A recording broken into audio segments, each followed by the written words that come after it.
अक्षस्रगपरशृङ्गदेषु कुलशं पद्मं धनुष्कुण्डिकां दण्डं शक्तिमशं च चर्मजलजं घण्टां सुराभाजनं शूलं पाशसुदर्शने च ददति हस्तैः प्रसन्नाननां सेवे सैरिव मर्दनीमिः महां लक्ष्मीं सरोजस्थिताम्।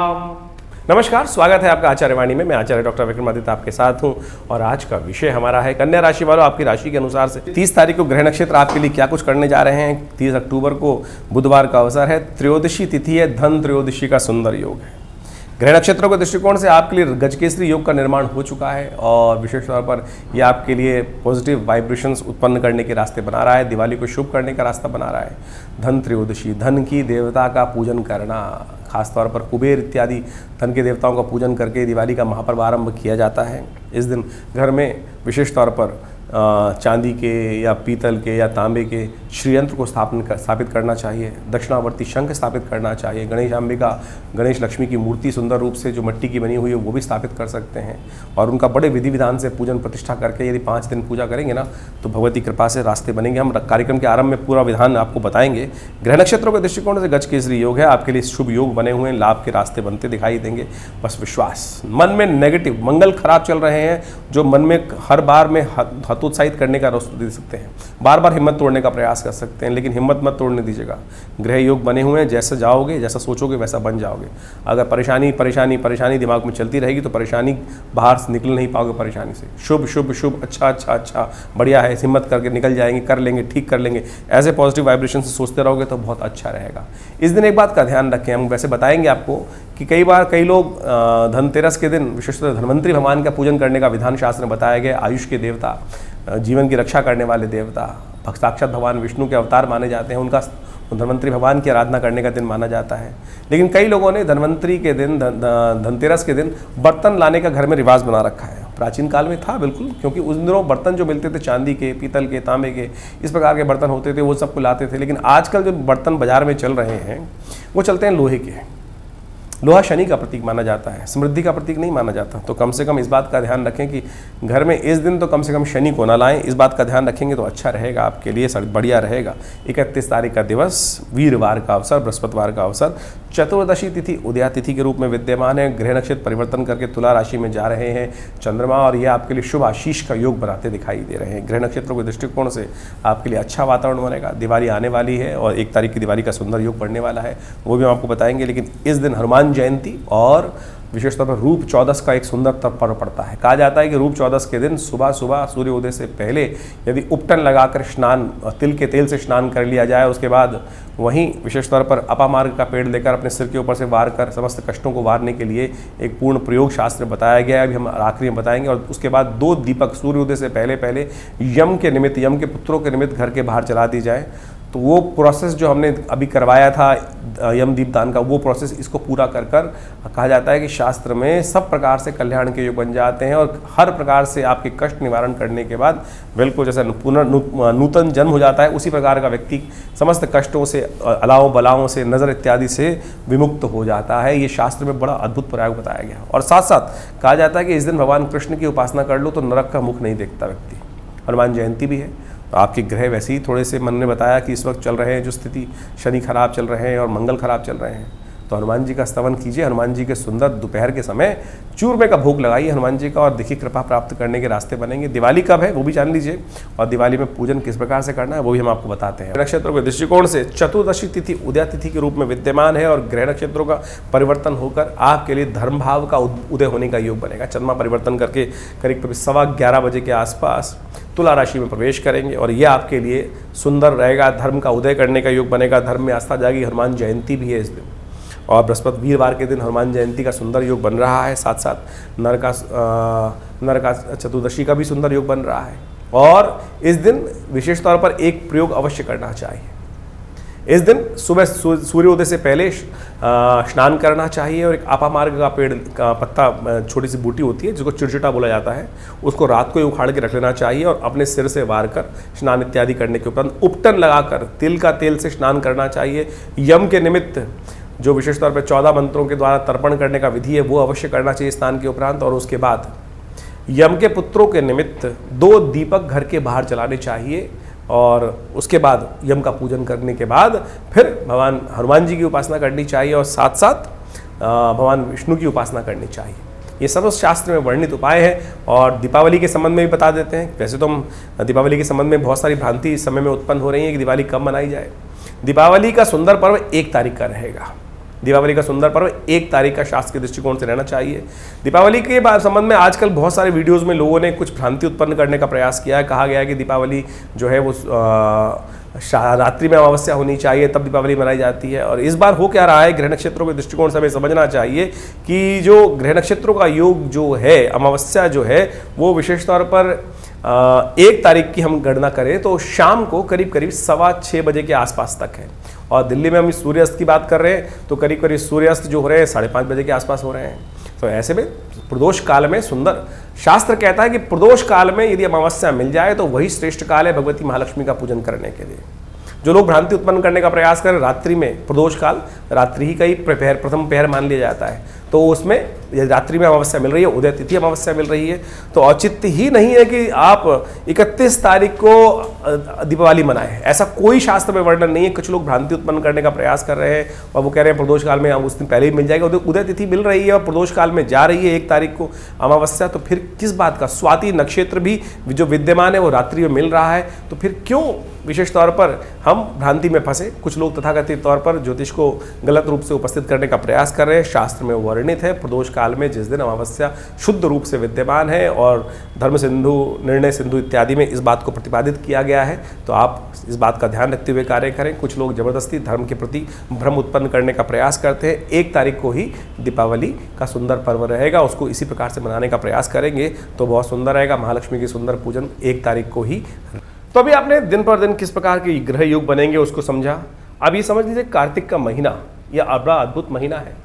कार्तिक के महीने में कहा जाता है भगवान विष्णु के निमित्त जो अनेक आराधनाएं की जाती हैं वो समस्त प्रकार के कार्तिक महात्म्य में बताया गया है, समस्त प्रकार के मनोरथों को सिद्ध करती हैं। कार्तिक का महीना उत्सवों का महीना है और देवउठनी एकादशी भी इसी महीने में आती है, तो इसलिए इस पूरे मास में भगवान विष्णु की यथाशक्ति यथाश्रद्धा पूजन करने का हमें प्रयास करना चाहिए। दिवाली, अनेक प्रकार के उत्सव वो सब इसके अंदर आ ही रहे हैं। अहोई अष्टमी, करवा चौथ, ये सब के सब इसमें आए। अभी आपने सब इसके बारे में महत्व सुना। अभी आने वाले समय में विशेष तौर पर देवउठनी एकादशी, तुलसी पूजन, समस्त प्रकार के अद्भुत उत्सव इसमें आएंगे। देव दिवाली का भी सुंदर उत्सव भी इसी कार्तिक के महीने में आता है। तो ये कार्तिक के महीने में श्रद्धा के साथ भगवान विष्णु की पूजन, साथ साथ महालक्ष्मी के पूजन करने का जो शास्त्र में विधान है, ये छोटी छोटी परिपाटियाँ नहीं हैं, ये वास्तविक तौर पे हमारे जीवन से कष्टों को दूर करने के लिए अद्भुत जो मुहूर्त है, इसका हमको उपयोग करने का प्रयास करना चाहिए। हमने सिलसिलेवार तरीके से आपको समस्त दिनों के उत्सवों के संबंध में जो भ्रांतियाँ वो भी बताई, आपके भविष्य में किस प्रकार के सुंदर योग बन रहे हैं वो भी आपको समझना चाहिए। और ज्योतिष विज्ञान के माध्यम से इन समस्त सूत्रों को यदि समझकर आप जीवन में उतारने का प्रयास करें। देखिए आजकल ज्योतिष जो है ना वो वास्तविक तौर पर केवल शुष्क ज्योतिष लोगों को करने का प्रयास किया जा रहा है, आध्यात्म के साथ जोड़ा ही नहीं जा रहा है। वैदिक ज्योतिष, आपने कॉन्सेप्ट सुना होगा वैदिक ज्योतिष का। वैदिक ज्योतिष को वास्तविक तौर पर पुरानी कथाओं के माध्यम से ही समझाया गया है और हर चीज को, हर सूत्र को हमारी भारतीय संस्कृति में कथा के साथ जोड़ दिया गया है। उस कथा का आदि भौतिक, आदि दैविक अर्थ भी होता है। यदि उन अर्थों को समझकर आप उन सूत्रों को समझ लें कि किस प्रकार से हमें कौन कौन से उपाय कर लेने चाहिए जो हमारे जीवन में कष्टों का निवारण करें, वही इस ज्योतिष का उद्देश्य है। और उन समस्त सिद्धांतों को ही हम इस कार्यक्रम के माध्यम से आपके समक्ष रखने का प्रयास करते हैं। तो जो उपाय हमने बताए, चाहे वो दिवाली के उपाय हों, चाहे वो धनतेरस के उपाय हों, और धनतेरस के दिन विशेष तौर पर शास्त्र के दृष्टिकोण से जो हमने आपको बताया कि यमदीप दान का एक मुहूर्त बताया था आपको।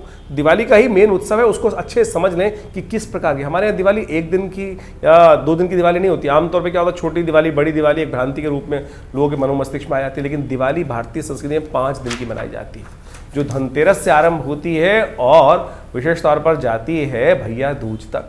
ये दिवाली का महापर्व है और दिवाली का महापर्व जो है मृत्यु के देवता से आरंभ होकर मृत्यु के देवता पे ही समाप्त होता है। धनतेरस के दिन यमदीप दान, यम पूजन करने का नियम बताया जाता है और अंतिम में यम द्वितीया के साथ ये मुहूर्त आरंभ होता है। यानी भारतीय संस्कृति में इस बात को समझें कि किसी भी चीज का भय नहीं है। यानी यम का मतलब मृत्यु के देवता, उनके भी पूजन करने का शास्त्र में नियम बताया गया है। और यदि आप यमदीप दान कर लें, कहा जाता है कि 1 वर्ष तक, यानी इस यमदीप दान से अगले यमदीप दान तक यानी कार्तिक मास के जो कृष्ण पक्ष की त्रयोदशी से लेकर अगले वर्ष की त्रयोदशी, कृष्ण पक्ष की जो कार्तिक की त्रयोदशी तक अपमृत्यु होने के योग नहीं बनेंगे। केवल एक दीपदान यदि कर लिया जाए, सूत्र भी समझ लीजिए किस प्रकार से शास्त्र के अनुसार से उसको बताया गया है। शास्त्र के 29 तारीख को ये योग हमने जो बताया आपको, उस दिन यम दीपदान का सुंदर मुहूर्त बन रहा है और विशेष तौर पर 29 तारीख से ये आरंभ हो जाएगा, क्योंकि शाम के समय प्रदोष काल में उस दिन त्रयोदशी आ जाएगी, तो उस दिन से ये योग बन के आरंभ हो जाएगा। उस दिन से यदि आप इन उपायों को कर लें तो शास्त्र के दृष्टिकोण समझिएगा अद्भुत रूप से योग बन जाएगा। इस बार दीपावली का जो उत्सव है 29 तारीख से आरंभ हो रहा है। यम दीपदान से उसको करने का प्रयास करना चाहिए। उस दिन 29 तारीख की शाम के समय एक सूत्र समझ लें, एक अद्भुत रूप से क्या शास्त्र बताया गया है कि उस दिन एक दीपक, चौमुखा दीपक लेकर अपने घर के दक्षिण दिशा में उसको प्रज्वलित करना चाहिए यम के नाम पर। और विशेष तौर पर इसको प्रज्वलित करने के लिए यम दीप दान करने की जो व्यवस्था की जाती है, कहा जाता है कि इस दीप को यदि एक दिन उस दिन जला दिया जाए, अन्न की ढेरी बनाकर एक आटे का चौमुखा दीपक लेकर वहाँ पे यमाय नमः इस प्रकार के मंत्र का उच्चारण करते हुए यदि उस दीप को जला दें और उससे पहले उस दीप की आरती अपने पूर्वजों के निमित्त दक्षिण दिशा में दिखाकर अपने पितरों को दिखा दें, तो ये केवल एक दीपदान आपको 1 वर्ष तक किसी भी प्रकार की अपमृत्यु से, यानी अपमान के होने के योग, आपके नाम को खराब होने के योग, कैसे भी कष्ट हो उनसे रक्षा करने का ये अद्भुत रूप से उपाय शास्त्र में बताया जाता है। तो ये अवश्य कर लेना चाहिए शास्त्र के दृष्टिकोण से। और इसके बाद अगले दिन धन्वंतरी भगवान का सुंदर पूजन रहेगा, जो 30 तारीख को रहेगा बुधवार के दिन। जिस प्रकार से हमने आपको बताया भगवान धन्वंतरी कौन? आमतौर पे लोग इस उत्सव को कटोरी लाने का या बर्तन लाने का उत्सव मना लिया है। धन्वंतरी वास्तविक तौर पे अमृत कलश लेकर जो उपस्थित हुए उस सागर मंथन से वो देवता माने जाते हैं। धन्वंतरी आयुर के देवता है, अमृत को प्राप्त कराने वाले देवता है, उनका पूजन करने का शास्त्र में विधान है। और वास्तविक तौर पर यदि उनका पूजन रूप से किया जाता है, नहीं तो आज की तारीख में, पुराने ज़माने में धन का जो वास होता था वो बर्तनों में होता था, क्योंकि वो वास जो बर्तनों में होता है वो विशेष तौर पर या तो हमारे चांदी के बर्तन होते थे या विभिन्न समृद्धि के बर्तन होते थे। आज की तारीख में तो लोहे के बर्तन हैं। यदि उनको घर ला रहे हैं तो शनि को घर लाने का प्रयास कर रहे हैं। तो इसलिए इसको बर्तनों का उत्सव ना बनाएं, सुंदर रूप से शास्त्र के विधान के अनुसार से सुंदर उनका पूजन करके आरंभ करने का प्रयास करें तो बड़ा सुंदर रहेगा। उस दिन जो 30 तारीख को योग बन रहे हैं, त्रयोदशी उदया तिथि के रूप में विद्यमान रहेगी, सुंदर पूजन उनका करने का प्रयास करें तो अद्भुत रूप से आपके कल्याण के योग बनेंगे। भगवान धन्वंतरी का सुंदर पूजन करें। भगवान विष्णु के स्वरूप में उनका पूजन किया जाता है शास्त्र के दृष्टिकोण से, और वो आयुष को प्रदान करने वाला माना जाता है। 31 तारीख को छोटी दिवाली का भी पर्व है, जिसको कहा जाता है हनुमान जयंती। नरक चतुर्दशी का सुंदर योग पड़ रहा है। कहा जाता है इस दिन सुबह सुबह जब सूर्य उदय से पहले स्नान कर लेना चाहिए और अपने पूरे शरीर पर तेल का मर्दन करना चाहिए।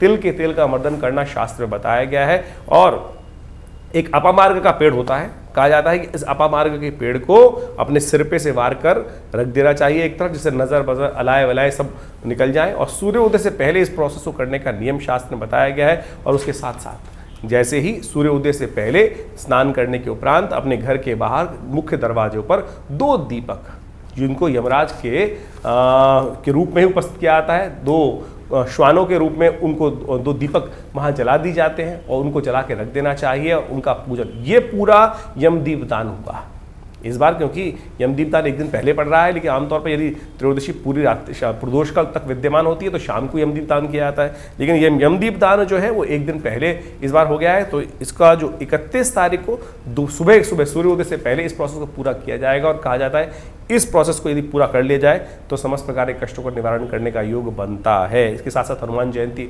मध्य पर्व में आएगी। दोपहर के समय सुंदर रूप से हनुमान जी का सुंदर चूरमा बनाकर घर में भोग लगाएं उसके बाद, और उनका पूजन करें बड़े आनंद के साथ। और साथ साथ नरक का भी संहार भगवान कृष्ण ने इसी दिन किया था, तो उनके निमित्त विशेष तौर पर सुंदर पूजन करने का, शाम को शालिग्राम भगवान का पूजन करते हुए कार्य किया जाना चाहिए। और इस दिन अभ्यंगम का भी शास्त्र रूप 14 भी कहा जाता है।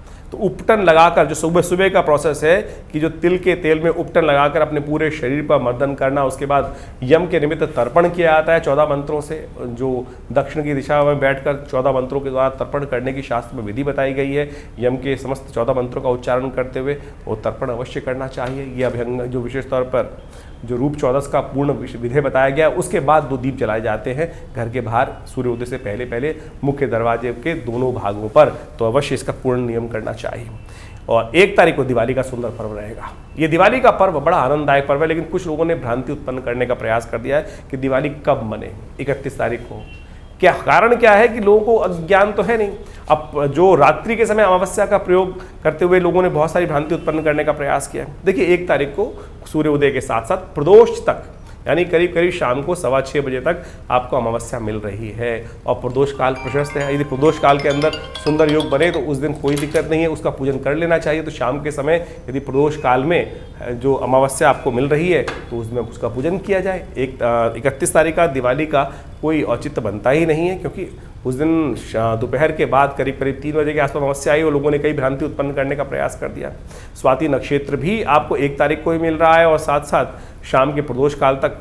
तो प्रदोष काल में ही महालक्ष्मी का पूजन करना सबसे श्रेष्ठ माना जाता है। प्रदोष काल में अमावस्या है आपके पास, उदय तिथि शुद्ध रूप से विद्यमान है, तो कोई भ्रांति उत्पन्न करने की जरूरत नहीं है। सीधा सीधा सूत्र है कि प्रदोष काल के अंदर जिस सुंदर रूप से उदय तिथि के रूप में अमावस्या विद्यमान है तो उसी दिन दिवाली का सुंदर पर्व रहेगा। इसमें कोई भ्रांति उत्पन्न करने की कतई जरूरत नहीं है, शास्त्र विधि के अनुसार से बड़ा श्रेष्ठ कहा गया है। इसके अगले दिन गोवर्धन का पूजन रहेगा। 2 तारीख को गोवर्धन भगवान विष्णु के निमित्त अन्नकूट का पूजन किया जाता है और प्रदोष काल में भगवान विष्णु का सुंदर पूजन करते हुए भगवान का सुंदर स्तवन करें, भगवान कृष्ण का अन्नकूट इत्यादि का प्रसाद सुंदर रूप से बनाया जाता है।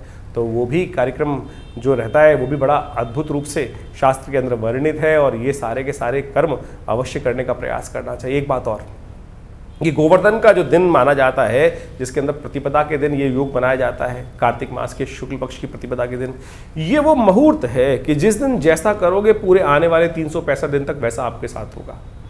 और आप समझें कि आमतौर पे क्या होता है, लोग देर तक जागरण करते हैं, उसके सुबह देर में उठते हैं तो पूरा साल ही आलस्य में रहता है। तो इस दिन कम से कम सुबह जल्दी उठकर भगवान का सुंदर स्तवन करें, भगवान कृष्ण का स्मरण करें, समस्त प्रकार से कष्टों को दूर करने के लिए अन्नकूट इत्यादि का पूजन करें, भगवान पर विश्वास रखते हुए कार्य करें और गोवत्स गाय का पूजन करें। गो क्रीड़ा का भी शास्त्र में विधान बताया जाता है, भगवती का पूजन करने का शास्त्र में विधान बनाया जाता है।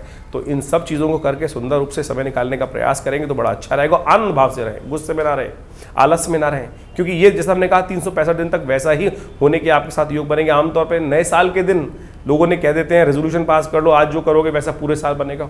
वो 1 जनवरी का नहीं है भाई मुहूर्त, तो वो विशेष तौर पर कार्तिक के शुक्ल पक्ष की प्रतिपदा के दिन का मुहूर्त है। तो इस दिन यानी गोवर्धन वाले दिन इस बार 2 नवंबर को योग पड़ रहा है, तो आनंद के साथ उस पर्व को मनाने का प्रयास करें। और साथ साथ इसके बाद दीपावली का अंतिम पर्व जो होता है वो होता है यम द्वितीया, भाई दूज का पर्व। कहा जाता है कि यमुना जी भगवती जो यमराज जी की बहन है और इस दिन यमुना जी ने बड़े सत्कार के साथ यमराज जी को बुलाया था और कहा था कि कभी आप हमारे घर नहीं आते हैं। तो उस दिन यमराज जी ने कहा कि मैं अवश्य आऊँगा। और कहा जाता है शास्त्र के दृष्टिकोण से उस दिन अपने घर में भोजन नहीं करना चाहिए, बहन के घर जाकर ही भोजन करने का नियम है और बहन भाई की दीर्घायु के लिए उसको तिलक करती हैं।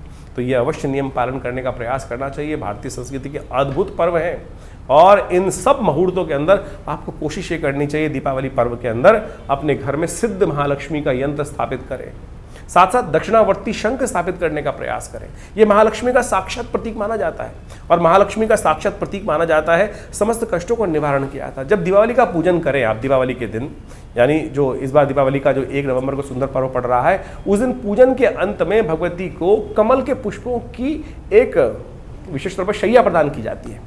और पूजन के अंत में यदि कमल के पुष्प नहीं मिल रहे हैं तो मखानों को ले सकते हैं आप और मखानों को लेकर सुंदर तो एक प्लेट में रखकर उनके समक्ष उपस्थित करने का प्रयास करें। और महालक्ष्मी का पूजन विशेष तौर पर श्री सूक्त के मंत्रों से करेंगे तो बहुत श्रेष्ठ रहेगा। उस दिन यज्ञ इत्यादि करें, आनंद भाव से कार्य करने का प्रयास करें। ये एक सिद्ध मुहूर्त हैं ये सब के सब, तो अवश्य इन सब मुहूर्तों में सुंदर रूप से पूजन करते हुए कार्य करने का प्रयास करेंगे तो अद्भुत रूप से आपके जीवन में समस्त कष्टों का निवारण करने का योग बनेगा।